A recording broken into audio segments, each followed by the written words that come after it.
You and I are, if it says so on your calendar. All right, we are now in YouTube land. Hello, YouTubers and people watching this on from YouTube or from on live stream. We are launching, doing a class right now on joining a team at the brokerage and talking about all about that. I have people here in the room with me, so I'll try to repeat their questions so you can hear them. So, should I join a team? So we're going to talk about that. What is interesting for the people in the room? What's interesting to you about joining a team, if anything at all? Or is it completely a new subject? Get a group effort. Group effort, yeah. Any specific things you were wondering about it? It's established, yeah, like a brokerage is established. So there's a sense of maybe being established. What does it mean that it's established? Yes. Yeah, you're not reinventing the wheel, right? Yeah. Okay. We are going to talk about what a team actually is. There's a lot of confusion about what a team is. What are the pros and cons of being on a team? There are definitely pluses and minuses to being on a sales team within a brokerage. What is the impact of it on you guys being in the productivity coaching program? What is the impact of it for what is the negotiation piece of this? How do you negotiate with someone who either invites you to be on their team or that you want to be on their team? And then we're going to talk a little bit about commissions, how commissions work. Does that sound okay to everybody? Okay. So, what is a team? So, the way you have to think about this is to remember you are already on several teams. You joined Keller Williams. That's a huge international team with offices all over the world. You're on a team called Keller Williams as opposed to being on another brokerage's team, right? You are with KW Advisors, which is a company that owns 6 or 7 offices. That's a team. And you get access to their resources just the way you get access to Keller Williams' real resources. You are on the Fremont office team, right? We have a meeting every second morning after this meeting. So, or whatever office you're in the team with that office, right? And you're also on the productivity coaching team, perhaps. And if you're on the productivity coaching team, that's a team within the brokerage. You know, each office has sold a certain number of homes through productivity coaching at a given point during the year, and we work together. What we're talking about today is when a group of agents within the office collaborate together in a formal way. One agent is the lead agent, and they run the team. So we have 4 or 5 teams here in this office, and these teams, they all run a little bit differently, but there's usually one agent or 2 agents that run the team together. They are the decision makers. They are the leaders, right? So when you join a team of a group of agents, whether it's one other agent or there's 3 or 4 people or even a big team of 8 or 10 people, you are agreeing to share commissions with them, or vice versa. They're agreeing to share commissions with you. So you will have a written agreement with them that says, hey, anytime that you sell a home, they get a cut of it. And usually that cut is pretty favorable to them, 50-50, sometimes 60-40 in their favor, or 55-45 in their favor. And there are reasons for that, right? Occasionally, it may be less, but usually it's pretty, let's just assume for our sake today that it's 50-50. So if one of you in this room sells a house while you're on a team, you're going to split the commission right down the middle with your team that you're on. Okay. That comes before you're split with the brokerage. Okay. So one of the things I want you to remember about, and they do this because they think you're going to bring them business, new people that they otherwise wouldn't have been able to represent, and because you're going to be able to help them manage their clients that they have already, and maybe manage opportunities and leads that they have that they don't have enough time to manage themselves. That's the idea. Now, one of the things to remember is you are not an employee of the team. You are not even an employee of KW Advisors in the office you're in. You are an independent contractor.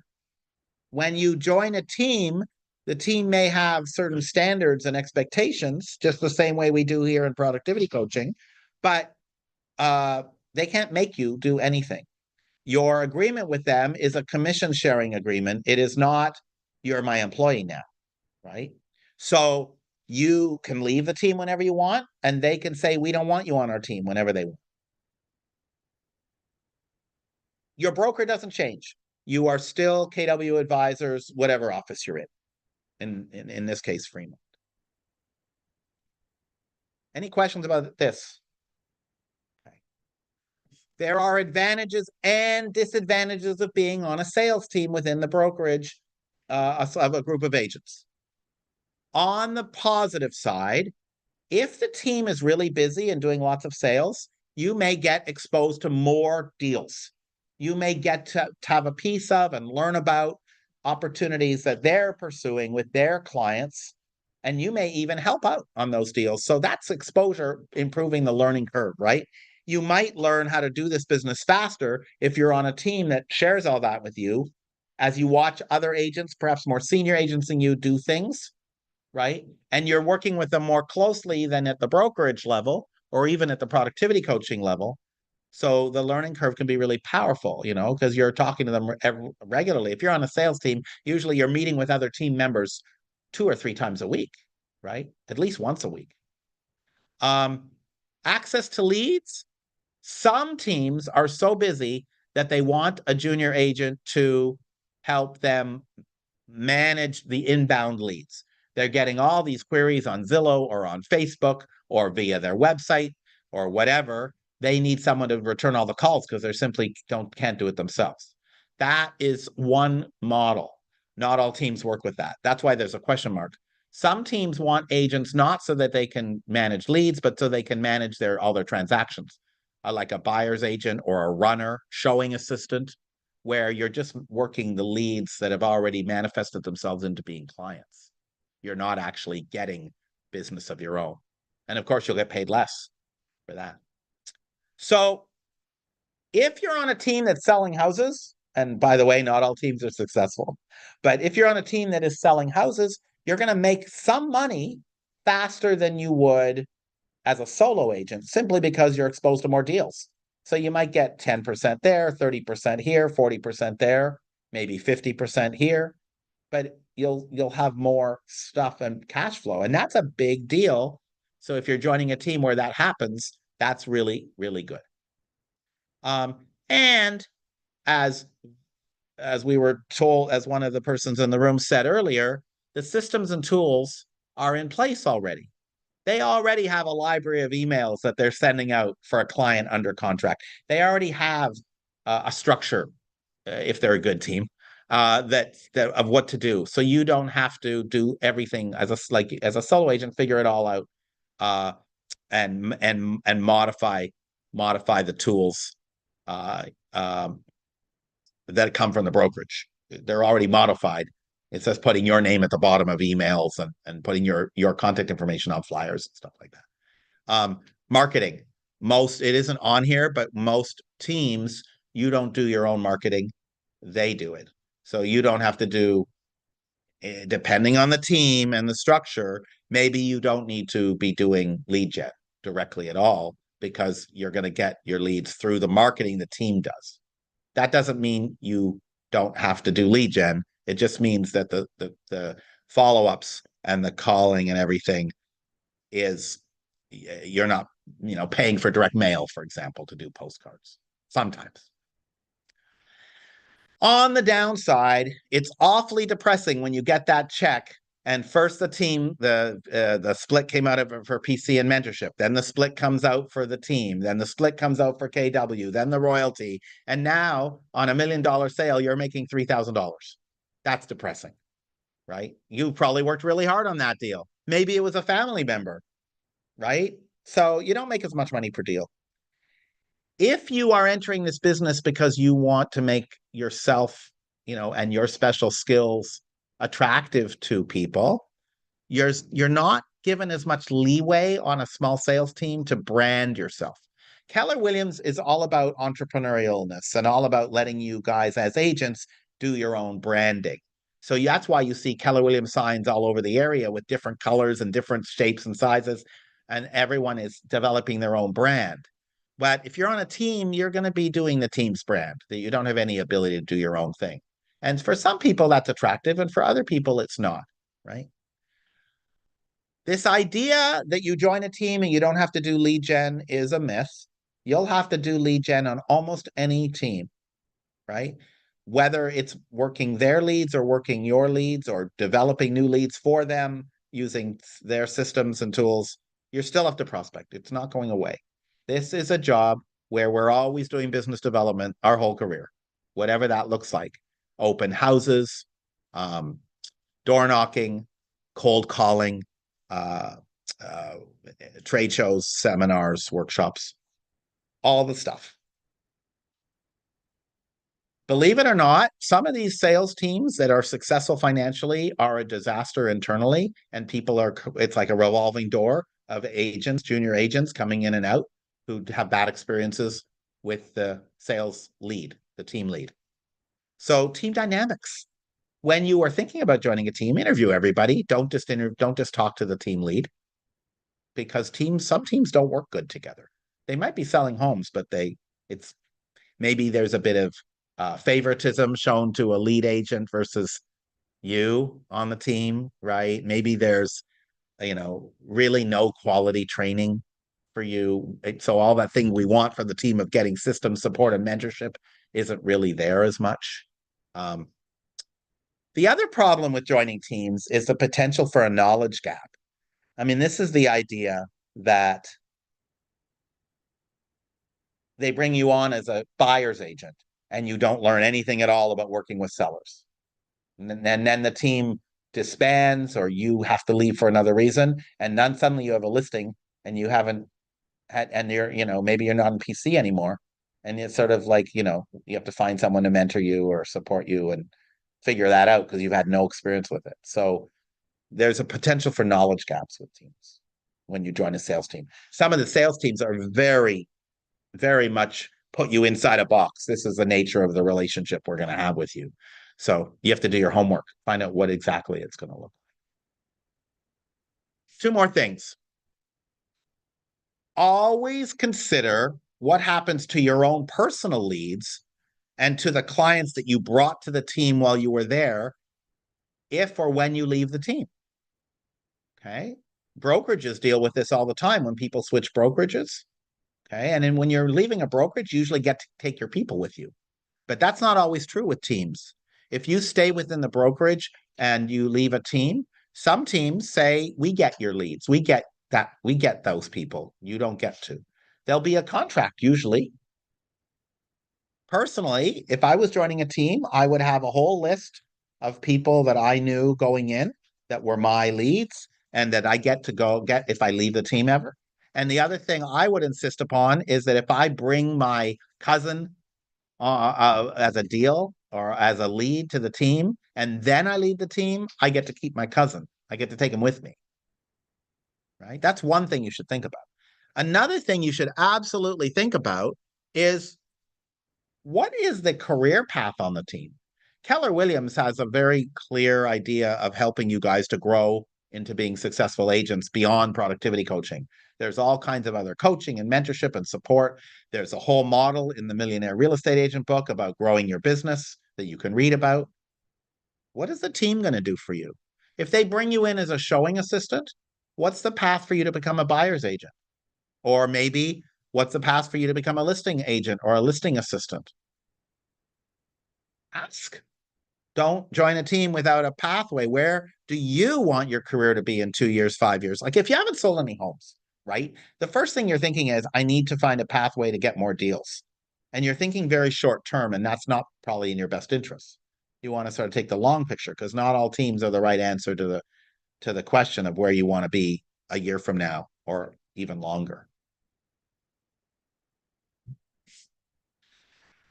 So while you are in productivity coaching, which you're in for your first 3 transactions, you stay on the PC team until that commitment is satisfied. So let's suppose Darwin, he had to leave. Let's suppose that he joins a team after he finishes his second deal. He's still on the PC team for one more transaction, even though he's on the team. When you join a team, your team lead becomes your mentor. So if you have a good mentor, that person would normally no longer be mentoring you through the PC program. Your team lead would become the mentor. And the team and you would be responsible for continuing to pay the PC, me, and your mentor the normal amount from your team deals. We're going to look at the numbers in a minute. Okay, so the team takes ownership of the responsibility for your productivity coaching time until you do your 3 deals for the brokerage.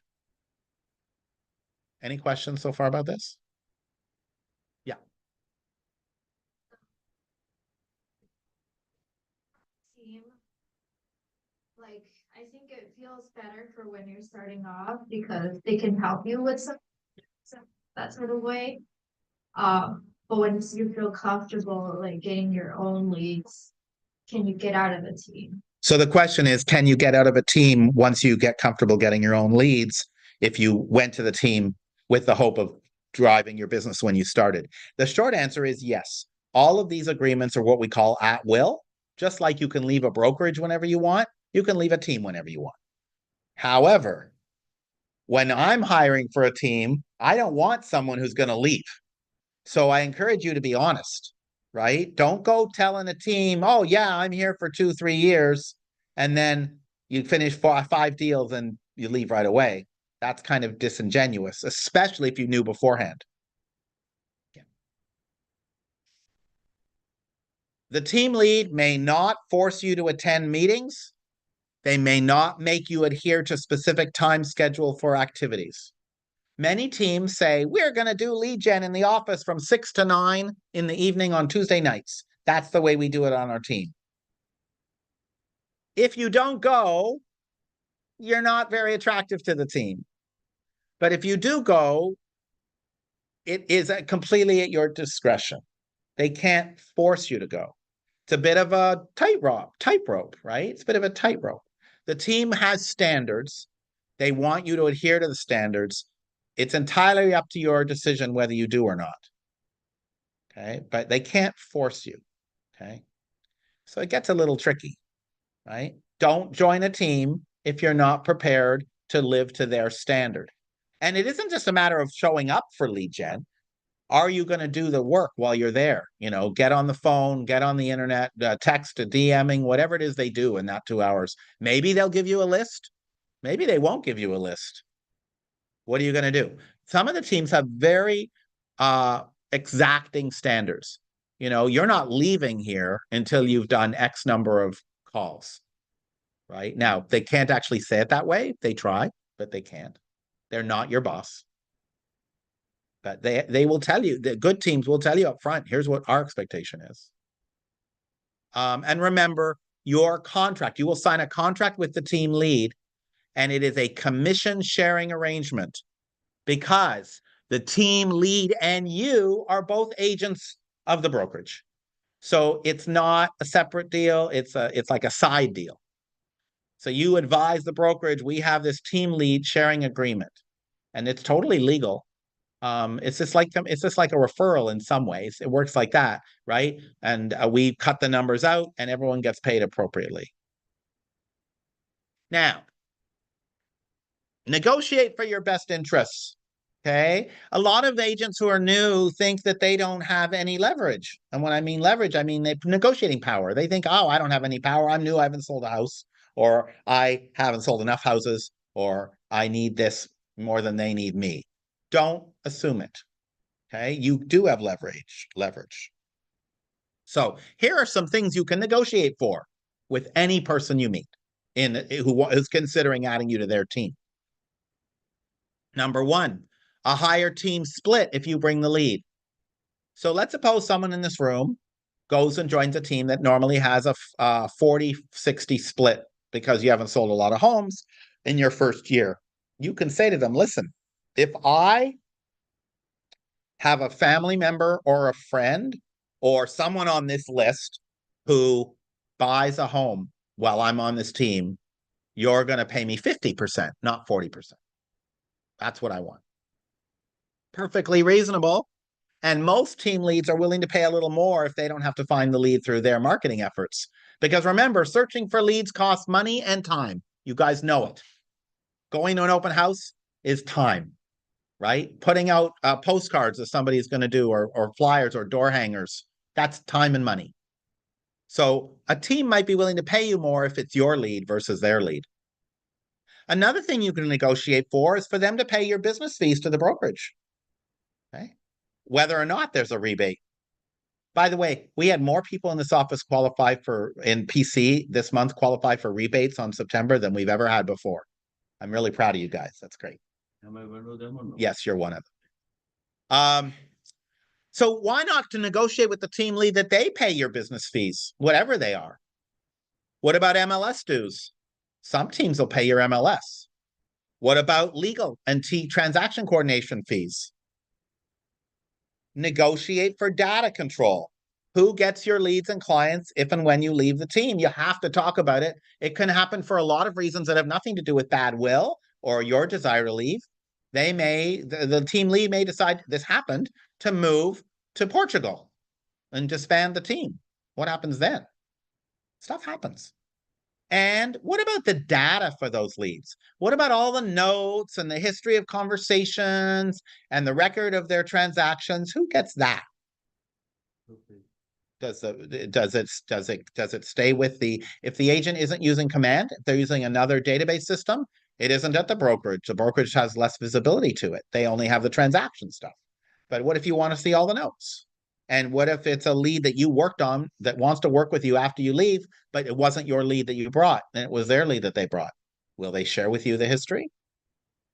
These are things to think about when you're thinking about joining a team. The other thing is their growth path. Tell them you want a path. Tell them you want to be on their team for 5 years at least. What's my path? What's going to happen? I'm happy to be a showing assistant now, but what's going to happen in 6 months? What is your plan for me to grow with your team? If you go to the portal, there is a whole thing on the toolkit, 10 questions to ask when joining a team. So there's even more things, okay, that's on the portal.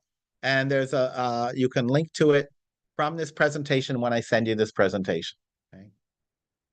I want to talk about commissions lastly, as we wind this down, commissions.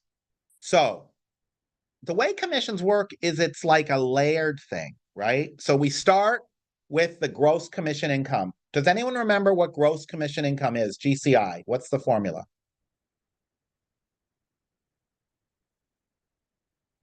Nobody knows at all? Somebody knows. What is GCI? Percentage of your selling price. Selling price percentage. Yes. Another way to say it is, thank you, sale price times the commission rate. Let's suppose we have $1 million deal at 2.5%. That's $25,000. Now you don't need to know the math. You can do it on your phone. That's $25,000. That's your gross commission. So the first thing that happens for a graduate of PC is the team split. The team split comes before you pay the brokerage. Okay. The good news is you're on a 50% cap when you join a team. So if you're currently at 32,000 here in this office, then it would be 16,000. Or if you're at 47,000, maybe it's 23.5. Or if you're at 50,000, maybe it's 25. Whatever the brokerage is, it's 50% of that. Okay. It must be approved by the broker, the commission document, right? Does it apply to the royalty too? Yes. No, the capping, the split, no. Everyone pays 3,000 a year. The royalty doesn't get split in two on a team, but you can negotiate for the team to pay it for you. I join your team, I want you to pay the 3,000 for me. You could.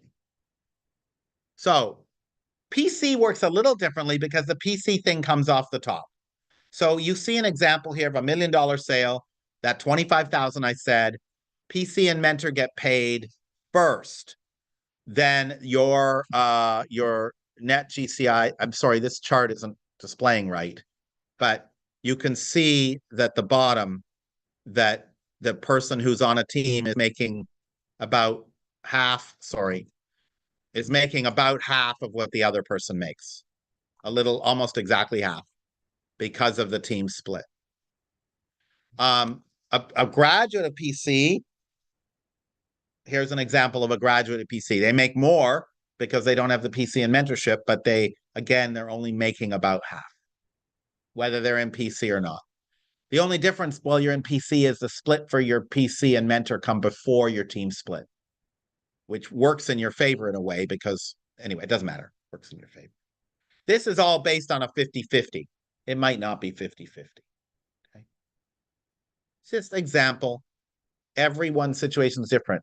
If you are on a team, don't worry. While you're in productivity coaching, I'll be reviewing the demand, the commission demand, to make sure you're getting paid the right amount. So will your team lead if they're operating professionally. So if you're interested in being on a team, come talk to me.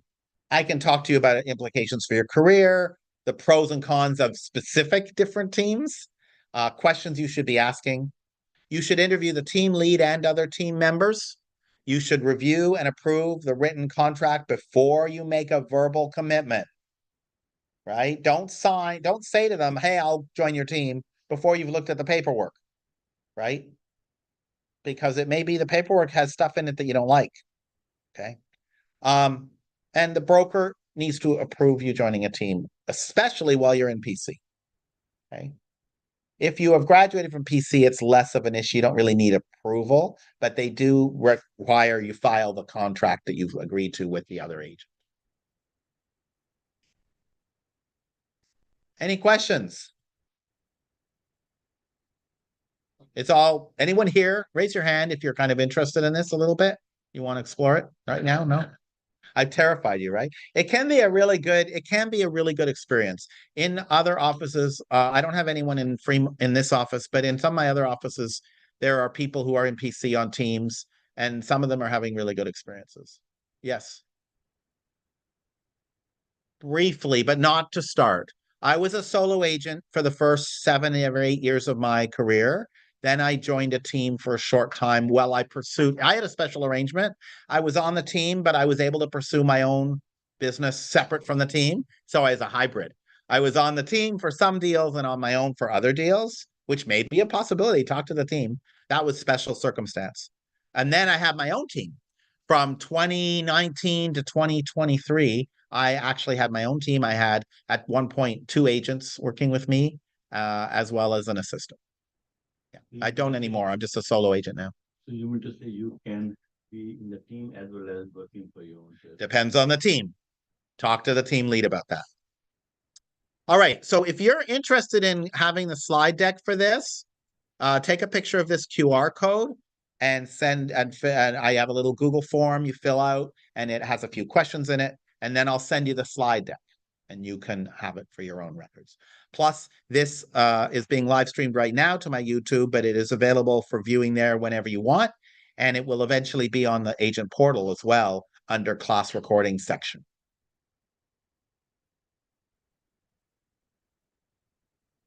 Everyone got it? All right. We're done. Thank you, everybody. I appreciate it. I am going to say bye to our friends on the YouTube.